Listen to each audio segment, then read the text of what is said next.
नमस्कार, कैसे हैं आप? फिक्र आपकी में एक बार फिर से आपका स्वागत है। हफ्ते का पहला दिन, बहुत सारी खबरें इस वक्त हमारे सामने है। शुरुआत सबसे पहले ब्रेकिंग न्यूज से। कांग्रेस अध्यक्ष चुनाव समिति का गठन किया। इस वक्त की बड़ी खबर, मल्लिकार्जुन खड़गे ने 16 सदस्यीय चुनाव समिति का गठन किया। कांग्रेस चुनाव समिति की सूची में प्रियंका गांधी का नाम नहीं है। दूसरी बड़ी खबर आ रही है, ब्रेक करिए। हिंदू धर्म के खिलाफ अपने बयान पर अड़े उदयनिधि स्टालिन। बोले, मैंने सभी धर्मों को शामिल किया, सिर्फ हिंदुओं को नहीं। मैंने जो भी कहा वही बार बार दोहराऊंगा, उदयनिधि स्टालिन ने कहा। एक और बड़ी खबर आ रही है, उदयनिधि स्टालिन के बयान पर बोली ममता बनर्जी, मैं सनातन धर्म का सम्मान करती हूं। ममता बनर्जी ने कहा, हर दल को अपने विचार व्यक्त करने की आजादी है, ममता बनर्जी ने कहा। एक और बड़ी खबर आ रही है, राजस्थान के लिए आपने जारी कर दिया है गारंटी कार्ड। प्रदेश में 24 घंटे मुफ्त बिजली देने का वादा किया गया है। सीएम केजरीवाल और भगवंत मान ने ऐलान कर दिया है। एक और बड़ी खबर, मराठा आरक्षण पर सीएम शिंदे की हाई लेवल मीटिंग हुई है। सीएम ने कहा, आरक्षण की मांग पर सरकार गंभीर है। लाठीचार्ज पर डिप्टी सीएम देवेंद्र फडणवीस ने माफी मांगी है। एक और बड़ी खबर, छठी ब्रेकिंग न्यूज, राजस्थान में महिला को निर्वस्त्र करने का मामला। राष्ट्रीय महिला आयोग का राजस्थान सरकार को नोटिस। आयोग ने मीडिया रिपोर्ट पर घटना का स्वतः संज्ञान लिया है। एक और बड़ी खबर आ रही है, सरयू एक्सप्रेस में महिला पर हमले का मामला सामने आया है। डीजीपी ने कहा, हमले की जांच में यूपी एसटीएफ को लगाया गया है। डीजीपी ने अपराधियों के जल्द पकड़ी जाने की बात कही है। आठवीं बड़ी खबर, जम्मू कश्मीर के रियासी में आतंकियों से मुठभेड़ के दौरान एक आतंकी को ढेर कर दिया गया है। जवाबी कार्रवाई में सेना पुलिस का एक जवान जख्मी हो गया है। और नौवीं बड़ी खबर, अमेरिकी एयरफोर्स का हरक्यूलिस विमान जयपुर से दिल्ली रवाना। G20 समिट के प्रतिनिधिमंडल का सामान लेकर पहुंचा विमान। 7 सितंबर को भारत आ रहे राष्ट्रपति बाइडेन। इस सब के बीच में ब्रेकिंग न्यूज के बाद आइए अब जरूरी हो जाता है यह देखना कि आज कौन कौन सी बड़ी खबरें हमारे कर्टन रेजर में हैं। सबसे पहले शुरुआत करने वाले हैं पहली बड़ी खबर जो कर्टन रेजर में है, तमिलनाडु के सनातन के खिलाफ संग्राम का महासम्मेलन। बड़ी खबर क्या है? तमिलनाडु के सनातन के खिलाफ संग्राम का महासम्मेलन हुआ। क्या स्टालिन के बेटे का बयान छोटी बात है और सनातन के खिलाफ साजिश की बारात है? इस सब के बीच में दूसरी खबर, शिव भक्त राहुल ने सावन में मटन पकाया। 80% हिंदू वोट की राजनीति में भूचाल आया। एक और बड़ी खबर है, तीसरी खबर, महाराष्ट्र में मराठा आरक्षण पर सियासी रण।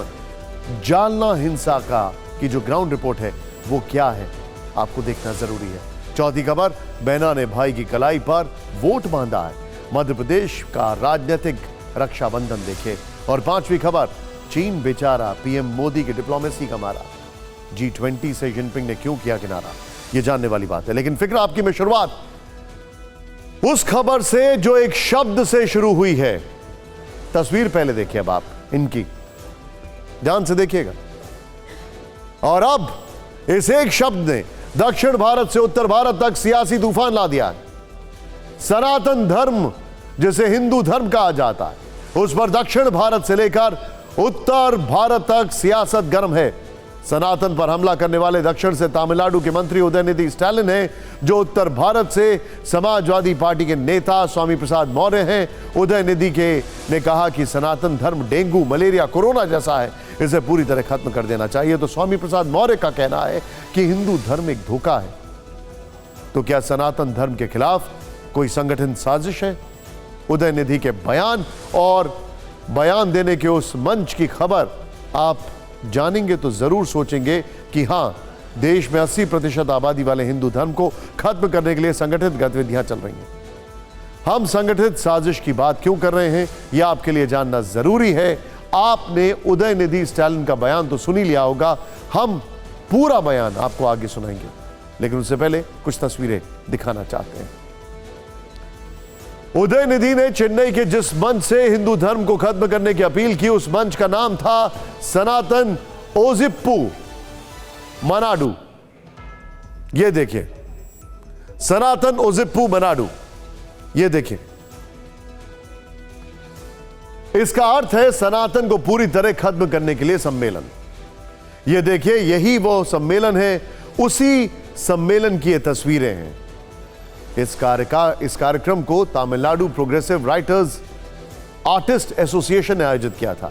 इस कार्यक्रम में उदयनिधि स्टालिन ने सनातन धर्म को डेंगू, मलेरिया बताते हुए इसे खत्म करने की अपील की। पूरा बयान सुनिए।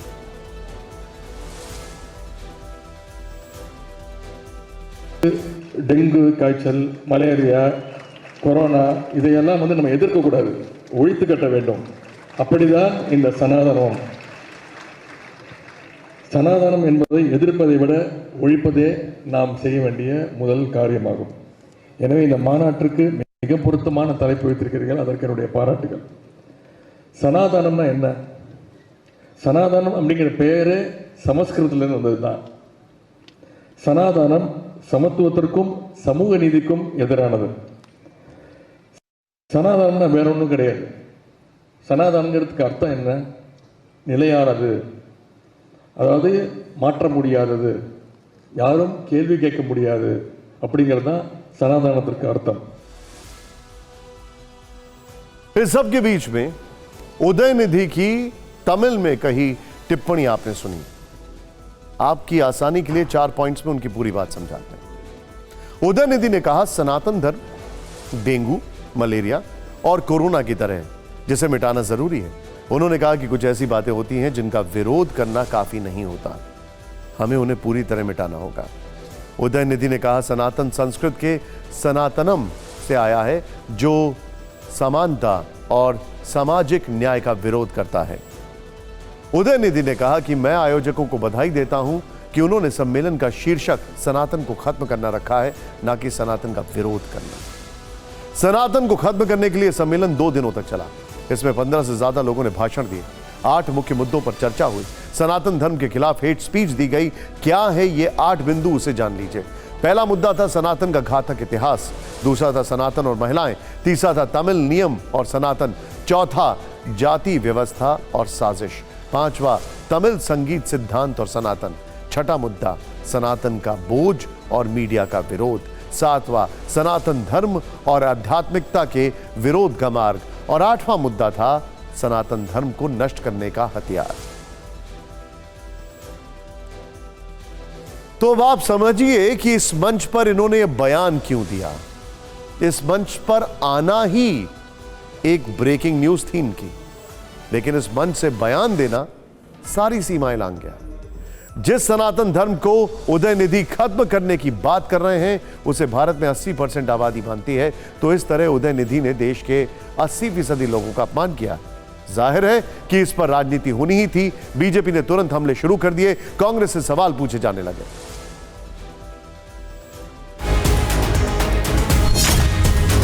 डीएमके ने चोट पहुंचाई है और इस पर कांग्रेस चुप्पी साफ कर बैठी हुई है। क्यों नहीं सोनिया जी बोलती, क्यों नहीं राहुल जी बोलते? गठबंधन में जितने लोग शामिल हैं, INDIA गठबंधन में, सबसे मैं कहना चाहूंगा इसके लिए उनको क्षमा मांगनी चाहिए, नहीं तो यह देश किसी भी सूरत में माफ नहीं करेगा। बहनों भाई, So this is a test for Rahul Gandhi. He has to take a decision that whether he respects Sanatan Dharma or not. If he doesn't take any action or he does not snap ties with DMK, now people will confirm that these people are anti-Hindu. मेरा सवाल है सोनिया गांधी से, राहुल गांधी जी से, खड़गे जी से, तो जवाब देंगे आप? और नहीं देंगे तो आप भी सनातन विरोधियों की श्रेणी में खड़े होंगे और देश में आपको पूरा एक्सपोज करेंगे। और मुझे मालूम है आप कुछ नहीं बोलेंगे। राहुल गांधी चुप हैं, केजरीवाल जी क्यों चुप हैं, नीतीश कुमार जी क्यों चुप हैं, तेजस्वी यादव साहब का क्या कहना है इस विषय पे? उनके भाई तो बंशी लेके घूमने वाले हैं, वो क्यों चुप हैं? अखिलेश जी क्यों चुप हैं इस विषय में? It is the case of hate speech.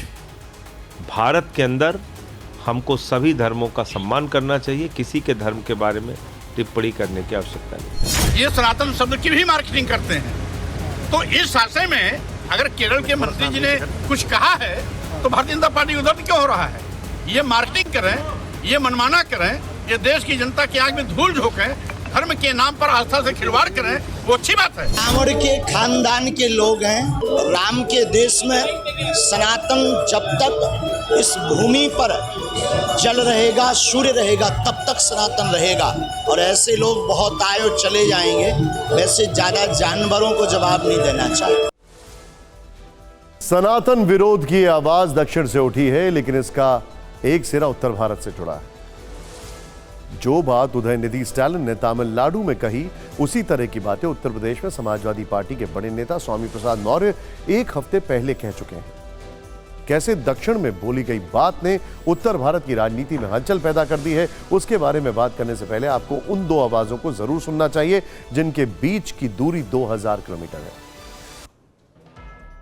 சனாதன ஒழிப்பு மாநாட்டில் வாழ்த்துரை வழங்கும் வாய்ப்பை தந்த இந்த மாநாட்டு ஏற்பாட்டு குழுவுக்கு முதற்க என்னுடைய வணக்கத்தையும் நன்றியும் நான் தெரிவித்துக் கொள்கின்றேன். இந்த மாநாட்டுடைய தலைப்பே மிகவும் சிறப்பாக அமைந்திருக்கின்றது. சனாதன எதிர்ப்பு மாநாடு என்று போடாமல் சனாதன ஒழிப்பு மாநாடு என்று நீங்கள் இதை போட்டிருக்கிறீர்கள், இதை அழைத்திருக்கிறீர்கள், இந்த நிகழ்ச்சிக்கு பெயரிட்டீர்கள். அதற்கு என்னுடைய வாழ்த்துக்கள். हिंदू धर्म नाम की कोई धर्म है ही नहीं। हिंदू धर्म केवल धोखा है। इस विवाद को हवा दी कांग्रेस नेता और कर्नाटक के मंत्री प्रियांक खड़गे ने। प्रियांक खड़गे ने कांग्रेस अध्यक्ष मल्लिकार्जुन खड़गे के बेटे हैं। उन्होंने कहा कि जिस धर्म से समानता नहीं वो बीमारी जैसा है। आपको प्रियांक खड़गे की पूरी बात सुनाते हैं। Udayanithi Stalin has said Sanatan Dharma is like dengue and malaria. Any religion that does not promote equality, any religion that does not ensure that you have the dignity of being a human being is not a religion according to me. Any religion which does not give you equal rights, does not treat you like humans, is not a religion. So it's as good as a disease. Udhayanidhi Tamil Nadu के खेल और युवा मामलों के मंत्री हैं। वो film writer, director और एक्टर भी हैं, इसीलिए उनके बयान को हल्के में नहीं लिया जा सकता। अब सवाल यह है कि क्या सनातन और हिंदू धर्म एक है या फिर दोनों में अंतर है। जब हमने इस सवाल का जवाब तलाशना शुरू किया तो सनातन धर्म को लेकर कई ऐसी बातें सामने आई जो आपके लिए जानना जरूरी है।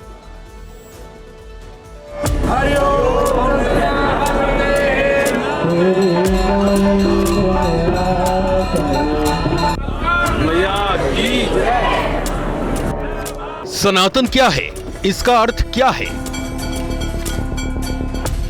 सनातन का मतलब है शाश्वत, यानी हमेशा बना रहने वाला। सरल शब्दों में कहें, जो सदा से है, जो सदा रहेगा, जिसका अंत नहीं है और जिसका कोई आरंभ नहीं है, वही सनातन है।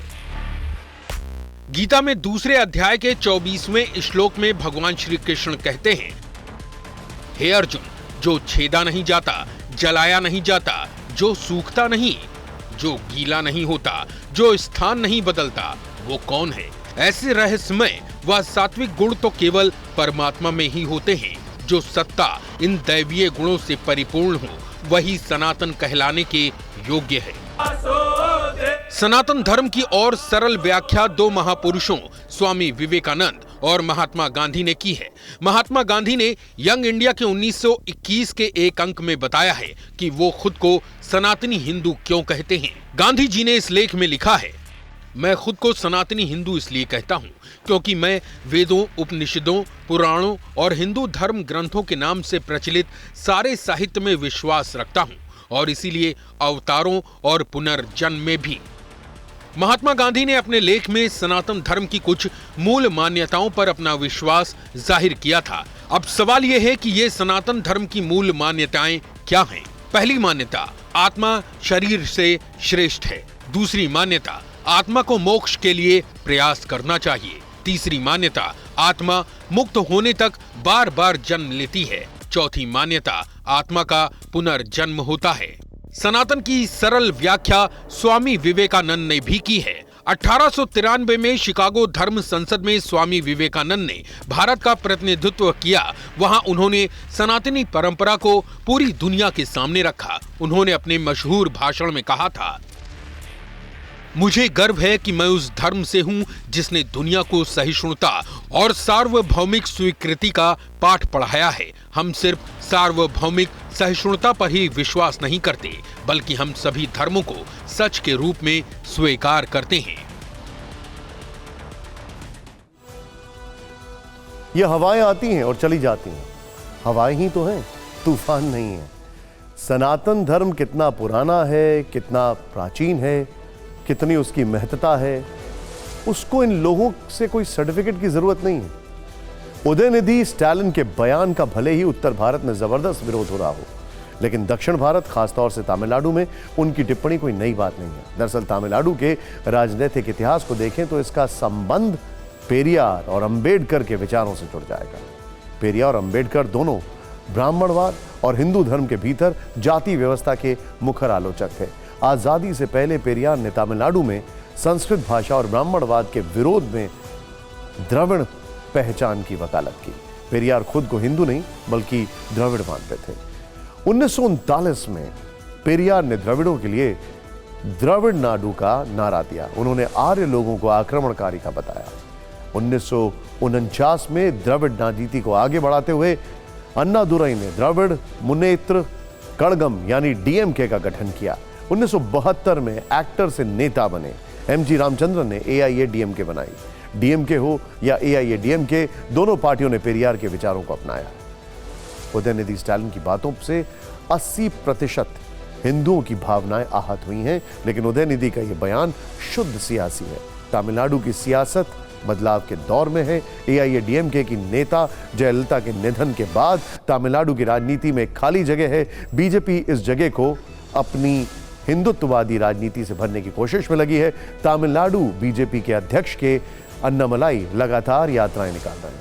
इसीलिए कहा जा रहा है कि उदयनिधि ने ऐसा बयान देकर एक बार फिर द्रविड़ राजनीति को धार देने की कोशिश की है। और एक बड़ा सवाल यह है, जो लोग सनातन धर्म के ऊपर सवाल खड़े कर रहे हैं या हिंदू धर्म के ऊपर सवाल खड़े कर रहे हैं, उसकी टॉलरेंस की तारीफ तो देखिए आप। क्या ये लोग किसी और धर्म के ऊपर ऐसा बोलने की हिम्मत भी कर सकते हैं? सोचिए जरा। बहरहाल एमके स्टालिन के बेटे की तरह सवालों के घेरे में राहुल गांधी भी। बीजेपी ने कांग्रेस से पूछा है कि शिव भक्त राहुल ने सावन में मटन क्यों बनाया। इस सियासी विवाद को समझेंगे। उससे पहले राहुल गांधी ने 7.5 मिनट का जो वीडियो शेयर किया है, उसकी हर एक दिलचस्प तस्वीर आपको दिखाते हैं।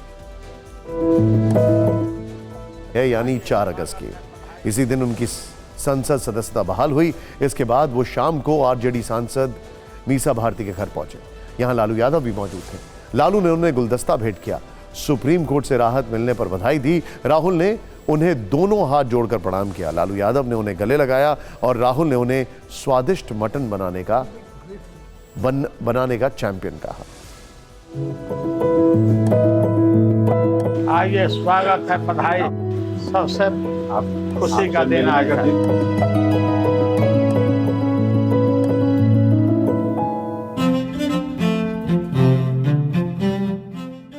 राहुल ने इसके बाद घर में प्रवेश किया। वहां लालू ने उन्हें बिहारी स्टाइल मटन बनाने की सीक्रेट रेसिपी बताई।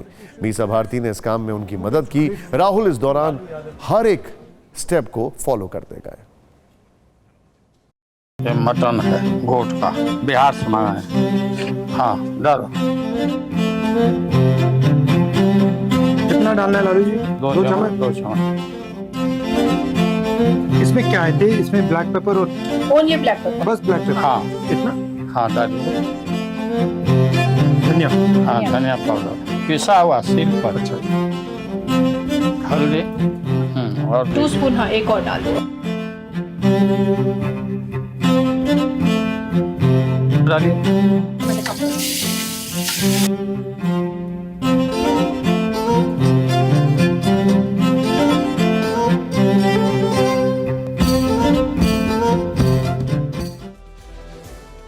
राहुल गांधी ने इस बीच लालू यादव से अपने अनुभव साझा किए। मौजूदा दौर की सियासत पर बात की। बीजेपी पर नफरत फैलाने का आरोप लगाया। मटन बनाने और खाने के बीच देश में मोहब्बत की दुकान को विस्तार कैसे दिया जाए, इस पर लालू यादव से राजनीतिक मसलों वाला ज्ञान लिया। वो बहन प्रियंका के लिए भी यहां से मटन लेकर गए। तो इसमें आप सब चीज मिक्स करके डालते हो। हाँ, सब। इसमें और राजनीति में क्या फर्क है? राजनीति उसमें भी आप सब मिक्स कर देते हो, इसमें भी मिक्स कर देते हो। सब विदाउट मिक्सिंग राजनीति हो ही नहीं सकता। No, I always find Lalu ji to be very incisive. जो इनका राजनीतिक ज्ञान है उसका मैं बहुत आदर करता हूँ। राजनीतिक मसाला क्या होता है? राजनीतिक मसाला होता है कि संघर्ष करिए, कहीं अन्याय देख रहे हैं तो उसके खिलाफ लड़ाई लड़िए। बहन ने कहा है कि ये थोड़ा सा उसके लिए ले जाओ। उसने कहा है कि बड़ी प्रॉब्लम हो जाएगी मेरे लिए अगर मैंने नहीं किया। चपाती के साथ? हाँ, या चपाती, प्लेन? चपाती।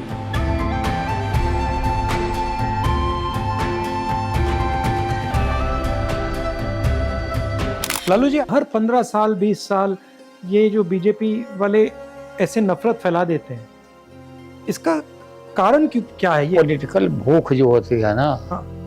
वो मिटता नहीं है। मगर जब आर्थिक व्यवस्था बेहतर होती है तो ये कम होता है। हाँ। और जब आर्थिक व्यवस्था खराब होती है तो ये बढ़ता है। जी जी। जैसे अभी आर्थिक व्यवस्था खराब है तो ये बढ़ता जा रहा है। बढ़ रहा है। इतने साल आपने राजनीतिक काम किया, हमारे लिए आपका क्या सुझाव है? जो नेक्स्ट जनरेशन के नेता हैं राजनीति में, आपसे क्या सीख सकते हैं?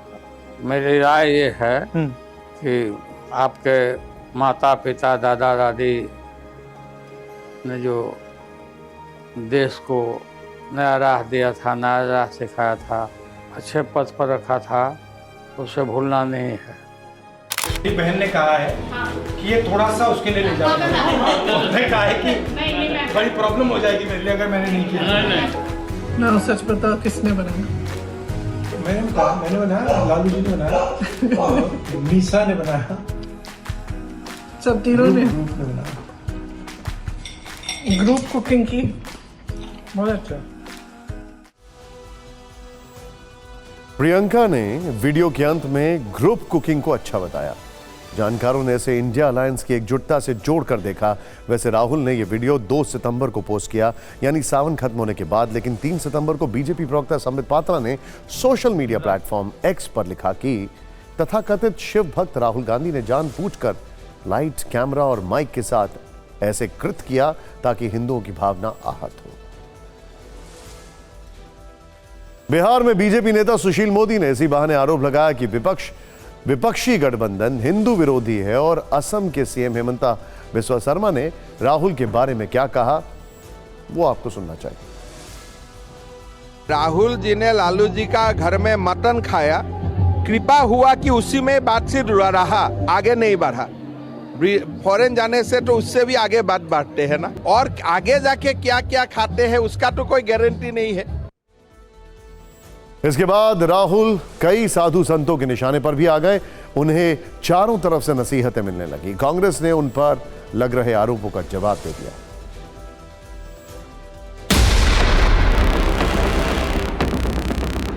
लालू यादव की मटन बनाने सिखाएंगे,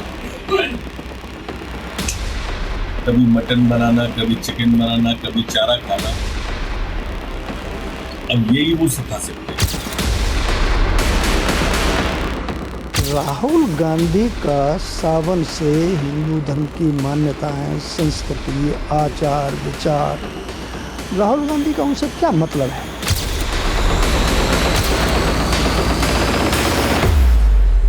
एक और आप कभी यज्ञोपवीत पहन लेते हैं, एक और कभी आप जो है मस्तक पर तिलक लगा लेते हैं, मांस बनाते हुए, उसकी ट्रेनिंग लेते हुए। क्या आप कोई होटल खोलने वाले हैं? आप कोई ढाबा खोलने वाले हैं?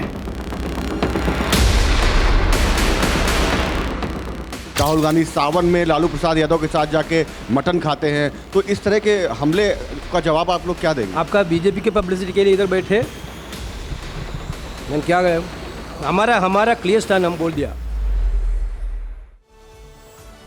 यहां सवाल यह है कि क्या सावन में शिव भक्त मटन नहीं खा सकते हैं? तो किसी को क्या खाना चाहिए? हिंदू धर्म में इसका कोई धर्म आदेश नहीं है। लेकिन बात जहां तक राहुल और लालू की है तो दोनों की जुगलबंदी हर बार चर्चा का विषय बन जाती है। पटना में इंडिया अलायंस की बैठक में लालू ने राहुल से कहा था कि जल्दी से दुल्हा बन जाइए। मुंबई की बैठक में राहुल को नेता के तौर पर प्रोजेक्ट किया और अब साथ में मटन बनाने वाला वीडियो इंडिया अलायंस में शामिल कुछ दलों को असहज कर सकता है। और सवाल यह भी है कि क्या, कौन क्या खाता है, अब इस पर होगा पॉलिटिकल डिस्कोर्स। बहरहाल मटन पॉलिटिक्स के बाद बात मराठा आरक्षण की। एक बार फिर महाराष्ट्र मराठा आरक्षण की मांग पर सुलगने लगा है। आरक्षण की जंग का केंद्र जालना बना है। शुक्रवार को जालना में आंदोलनकारियों और पुलिस के बीच हिंसक झड़प हुई। आरक्षण की मांग कर रहे प्रदर्शनकारी और पुलिसकर्मी आपस में भिड़ गए। इसके बाद जमकर हिंसा आगजनी हुई। हालात पर काबू पाने के लिए लाठी चार्ज करना पड़ा। अब 3 दिन बाद लपटें भले ही बुझ चुकी हों, लेकिन लाठीचार्ज के मुद्दे पर प्रदेश की राजनीति सुलग रही है। लाठीचार्ज के विरोध में मराठा समुदाय सड़कों पर है। दोषियों के खिलाफ एक्शन की मांग है। मुख्यमंत्री एकनाथ शिंदे ने मसले को सुलझाने के लिए आज कैबिनेट उप समिति की बैठक बुलाई। बैठक के बाद उन्होंने आरक्षण पर जो कहा वो हम आपको आगे दिखाएंगे, लेकिन हिंसा के बाद ग्राउंड पर क्या हालात हैं, हमारे संवाददाता राजीव सिंह ने उसकी कुछ रिपोर्ट भेजी।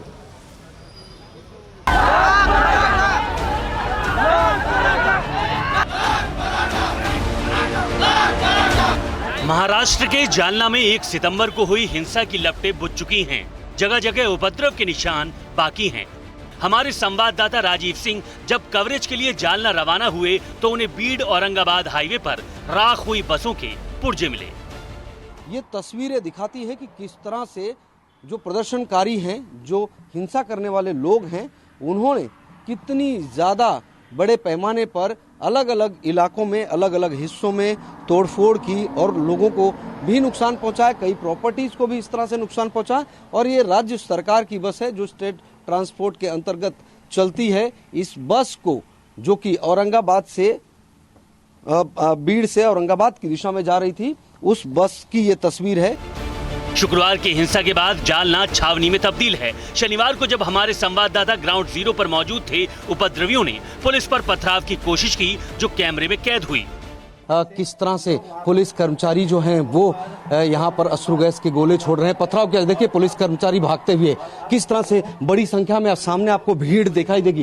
किस तरह से तमाम लोग जो हैं वो दौड़ कर आ रहे हैं और पुलिस के ऊपर पथराव कर रहे हैं। और पुलिस कर्मचारी देखिए वहाँ पर दौड़ कर जाते हुए और इस पथराव का सामना करते हुए। लाइव तस्वीरें आपको दिखाते हैं किस तरह से पुलिस लोगों को दौड़ा रही है, पीछे ढकेल रही है। और ये एक्सक्लूसिव तस्वीरें जो है यहाँ पर जालना जिले की तस्वीरें हैं। यहाँ पर देखिए किस तरह से पुलिस कर्मचारियों पर पथराव किया जा रहा है।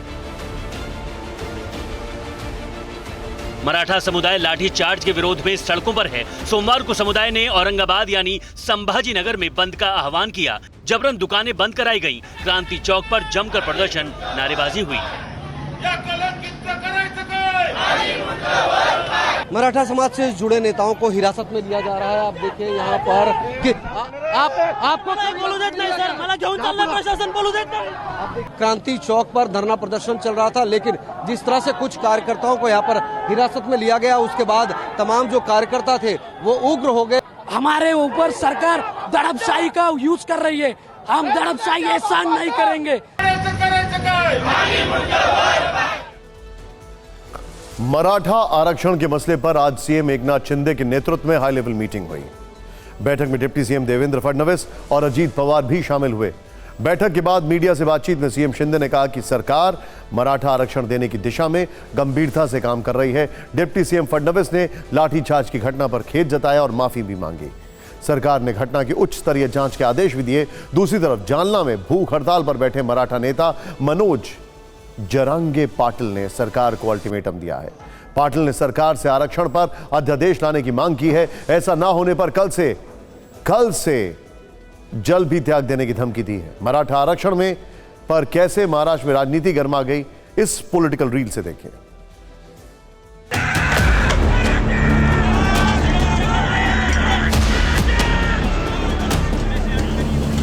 सरकार पूरी गंभीरता से मराठा समाज को आरक्षण देने के लिए काम कर रही है और मराठा समाज को आरक्षण मिलने तक सरकार चुप बैठेगी नहीं।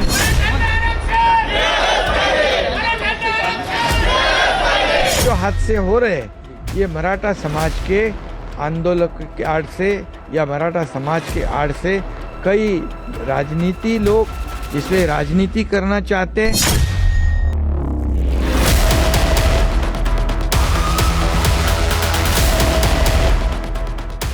जे जखमी झालेले आहेत त्यांच्या प्रती शासनाच्या वतीनं या ठिकाणी मी क्षमा याचना करतो, क्षमा मागतो आणि माननीय मुख्यमंत्र्यांनी या संपूर्ण प्रकरणाची उच्चस्तरीय चौकशी करण्याचा निर्णय घेतलेला, त्या संदर्भात ते सांगतीलच.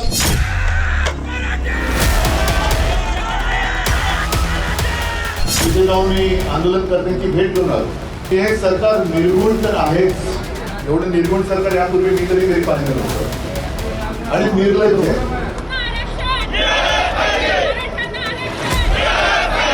महाराष्ट्र में एक नहीं तीन जनरल डायर, एक मुख्य जनरल डायर है और 2 डेप्यूटी जनरल डायर.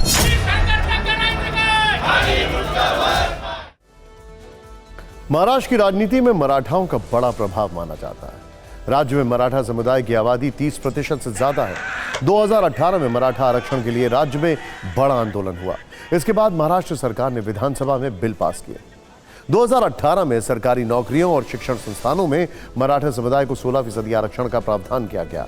बिल के खिलाफ बॉम्बे हाईकोर्ट में अपील की गई. 2019 में हाईकोर्ट ने आरक्षण घटाकर 12 से 13% कर दिया.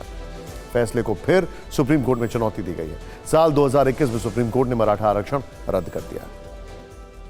दिल्ली पूरी तरह तैयार है. दिल्ली में डिप्लोमेटिक संबंधों की नई इबारत रची जाने वाली है. लेकिन दिल्ली की यह अहमियत एक देश को चुभने लगी.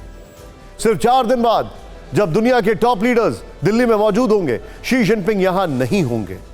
चीन के राष्ट्रपति शी जिनपिंग G20 शिखर सम्मेलन में नहीं आ रहे हैं. उनकी जगह चीन के प्रधानमंत्री ली कियांग मौजूद रहेंगे. खबर है कि जिनपिंग G20 से ठीक पहले इंडोनेशिया में हो रहे आसियान और ईस्ट एशिया समिट से भी गायब रहेंगे. ऐसे में एक के बाद एक अंतर्राष्ट्रीय सम्मेलनों से जिनपिंग की गैरहाजिरी पर सवाल उठने लगे हैं. खासतौर से G20 जैसे सम्मेलन में जिनपिंग का ना आना वर्ल्ड लीडर्स को हैरान कर रहा है. यही हैरानी और अफसोस अमेरिका के प्रेसिडेंट बाइडेन भी जता रहे हैं.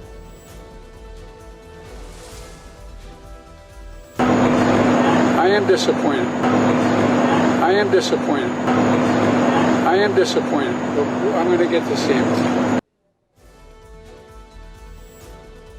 अब सवाल पूछे जा रहे हैं, चीनी राष्ट्रपति शी जिनपिंग भारत क्यों नहीं आ रहे हैं? जिनपिंग की वो मजबूरियां क्या है जो उन्हें भारत आने से रोकती हैं? क्या भारत से दूरी बनाने के पीछे नए वर्ल्ड ऑर्डर वाली कूटनीति है? क्या जिनपिंग दिल्ली में G20 के इंटरनेशनल मंच पर दुनिया के देशों का आमना सामना नहीं करना चाहते हैं? आज हम इन्हीं सवालों के जरिए पूरी खबर समझाएंगे. साथ ही ये भी जानेंगे कि क्यों और कैसे चीन पर भारतवर्ष की कूटनीति भारी है और बीजिंग हर मोर्चे पर मात खा रहा है. क्योंकि जिस आसियान और ईस्ट एशिया समिट से जिनपिंग गायब रहेंगे, वहां प्रधानमंत्री नरेंद्र मोदी और अमेरिकी राष्ट्रपति मौजूद रहेंगे. दोनों 6 और 7 सितंबर को जकार्ता में होंगे. हालांकि G20 सम्मेलन में दिल्ली नहीं आने वाले राष्ट्र प्रमुखों में प्रेसिडेंट पुतिन भी है. लेकिन प्रधानमंत्री मोदी के साथ जिनपिंग और पुतिन के रिश्तों में बुनियादी फर्क है. भारत और रूस का रिश्ता पुराना और मजबूत है. इसे ऐसे भी समझा जा सकता है कि जब पुतिन के G20 में नहीं आने की खबर आई तो उसी दौरान पुतिन ने प्रधानमंत्री मोदी से फोन पर बात की. उन्होंने चंद्रयान 3 की सफलता पर बधाई दी और दिल्ली आने में असमर्थता जताई. लेकिन चीन सम्मेलन से 4 दिन पहले तक चुप रहा और रूस की तरह कूटनीतिक औपचारिकता निभाने में भी नाकाम.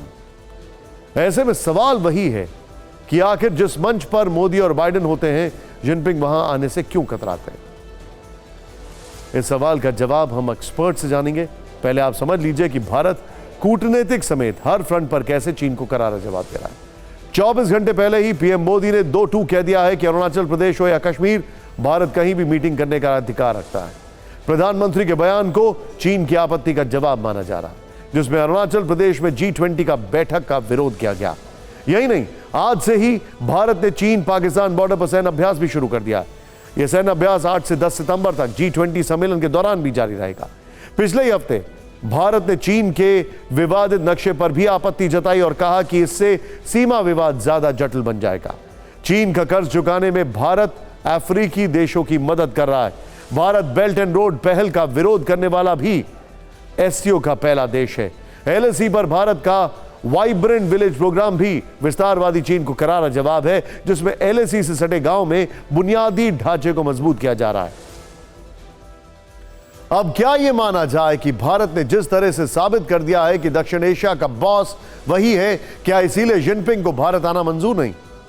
इस पर एक्सपर्ट्स क्या कहते हैं?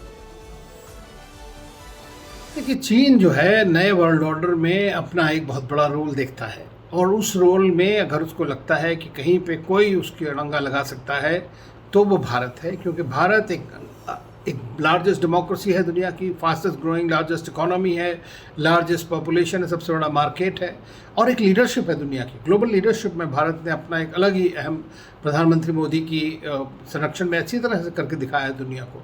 तो ये चीज़ उनको बर्दाश्त नहीं हो रही है। शी जिनपिंग को लेकर सबसे बड़ी चर्चा यह है कि वो डोमेस्टिक लेवल पर फेल करते जा रहे हैं।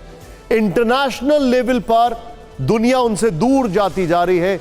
अमेरिका ने इकोनॉमिकली उनसे बोल दिया है कि अब हमें इनसे दूरी बनानी पड़ेगी। इटली ने कह दिया है कि हम बेल्ट एंड रोड इनिशिएटिव से हटने की सोच रहे हैं। शी जिनपिंग के कार्यकाल का यह सबसे कठिन दौर है और शी जिनपिंग अब अपना चेहरा छुपा रहे हैं। यही वजह है कि ब्रिक्स की बिजनेस समिट से भी वो गायब रहे।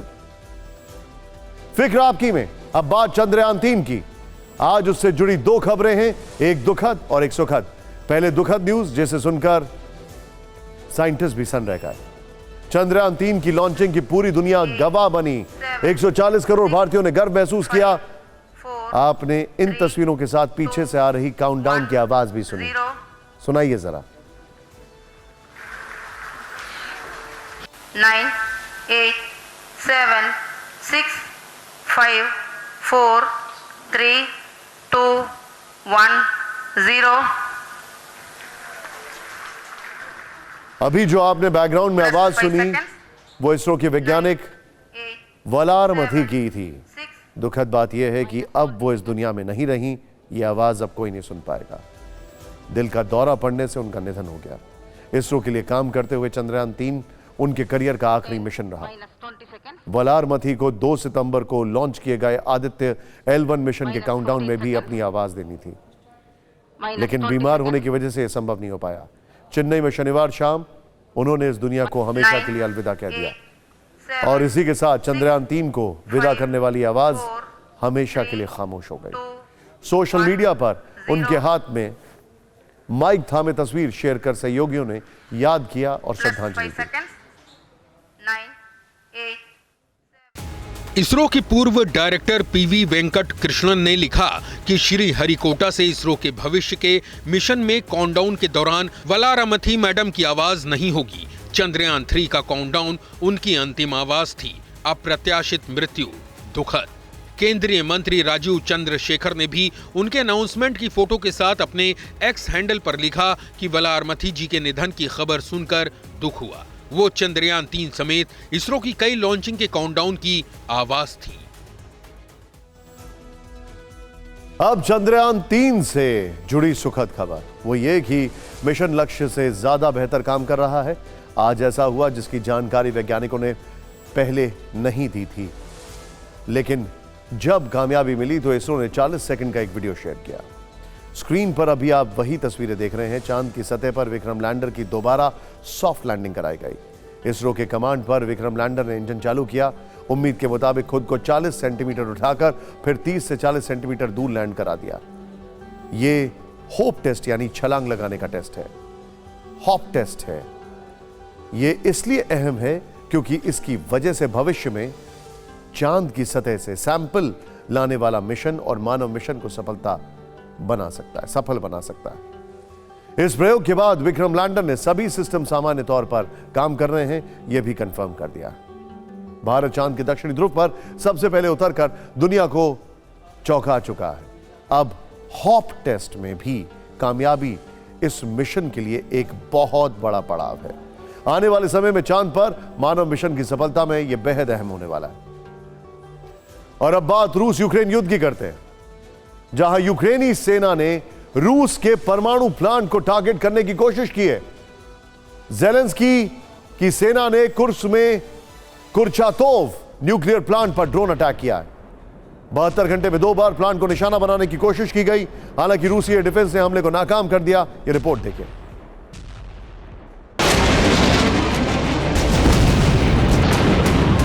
लगता है जेलेंस्की ने रूस के खिलाफ अपनी युद्ध रणनीति बदली है। इस बार वो पूरी तैयारी के साथ रेड आर्मी को टारगेट करने उतरे हैं। पहले यूक्रेनी सेना ने रूस के रिहायशी इलाकों को टारगेट किया, फिर मिलिट्री अड्डों को निशाना बनाया, अब रूस के परमाणु संयंत्रों को तबाह करने की कोशिश की।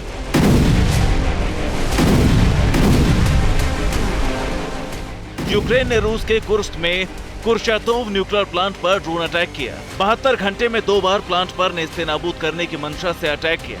हालांकि वो अपने मिशन में कामयाब नहीं हो सके। रूसी एयर डिफेंस ने ड्रोन को मार गिराया। इस दौरान ड्रोन के मलबे से न्यूक्लियर प्लांट की एक बिल्डिंग में भीषण आग लग गई। सितंबर को भी रेड आर्मी ने प्लांट पर हमले की कोशिश की। उस वक्त ड्रोन परमाणु प्लांट से 4 किलोमीटर दूर गिरा था। यूक्रेनी डिफेंस मिनिस्ट्री ने दावा किया है कि यूक्रेनी ड्रोन अटैक में एफएसबी बिल्डिंग को नुकसान पहुंचा है। ड्रोन ने एफएसबी की बिल्डिंग को हिट किया है। रूस के खिलाफ जारी जंग के बीच यूक्रेन के राष्ट्रपति जेलेंस्की ने आज बड़ा फैसला लिया है। जेलेंस्की ने रक्षा मंत्री रेजनिकोव को पद से हटा दिया। रेजनिकोव की जगह अब रुस्तम उमेरोव को यूक्रेन के नए रक्षा मंत्री बनाया गया। रक्षा मंत्री को हटाने पर जेलेंस्की ने कहा कि अब नए तरीके से काम करने की जरूरत है। सैन्य और सोसाइटी दोनों में सहयोग जरूरी है। रुस्तम उमेरोव का संसदीय अनुभव इसमें सहयोग करेगा। ओलेक्सी रेजनिकोव ने 550 दिन मोर्चा संभाला। यूक्रेन को अब नए रक्षा मंत्री की जरूरत है। हालांकि माना जा रहा है कि रेजनिकोव पर रक्षा मंत्रालय में भ्रष्टाचार के आरोप लगे थे। उनका प्रदर्शन भी उम्मीदों के मुताबिक नहीं था। और आइए अब देखते हैं राज्यों की बड़ी खबरें टॉप 9 में। बाइडेन से पहले यूएस एयरफोर्स का हरक्यूलिस विमान आया भारत। जयपुर एयरपोर्ट पर उतरा। G20 डेलीगेट्स का सामान लेकर पहुंचा। बाद में दिल्ली के लिए भरी उड़ान। जम्मू कश्मीर के रियासी इलाके में मुठभेड़ जारी। सेना के मुताबिक एक आतंकी ढेर, 2 जवान जख्मी। पूर्वी दिल्ली के सांसद गौतम गंभीर का एक वीडियो हुआ वायरल। श्रीलंका में कोहली के नारे लगा रहे दर्शकों को अश्लील इशारे किए। विवाद बढ़ने पर दी सफाई। राजस्थान में सवाई माधोपुर में देर शाम हुआ हंगामा। ताजिए के दौरान बेकाबू पिकअप ने मारी टक्कर। गुस्साए लोगों ने दुकानें बंद कराई। राजस्थान के ही जयपुर में बस कंटेनर में भीषण टक्कर। हादसे में एक लड़की की मौत, 2 दर्जन से ज्यादा श्रद्धालु घायल। खाटू श्याम जी से एमपी जा रही थी बस। उत्तर प्रदेश के बाराबंकी में गिरा 3 मंजिला मकान। करीब 15 लोग दबे, 2 की मौत। बाकी लोगों को गंभीर हालत में किया गया रेस्क्यू। एएमयू मेडिकल कॉलेज में नकाबपोशों ने की ताबड़तोड़ फायरिंग। एक महिला घायल। पुलिस सीसीटीवी की मदद से जांच में जुटी। झारखंड के साहिबगंज में बड़ा हादसा टला। बिना इंजन के पटरी पर दौड़ी 5 बोगियां काफी मशक्कत के बाद रुकी। अब रेलवे मामले की जांच कर रही है। पंजाब के पठानकोट में एक्शन में पुलिस।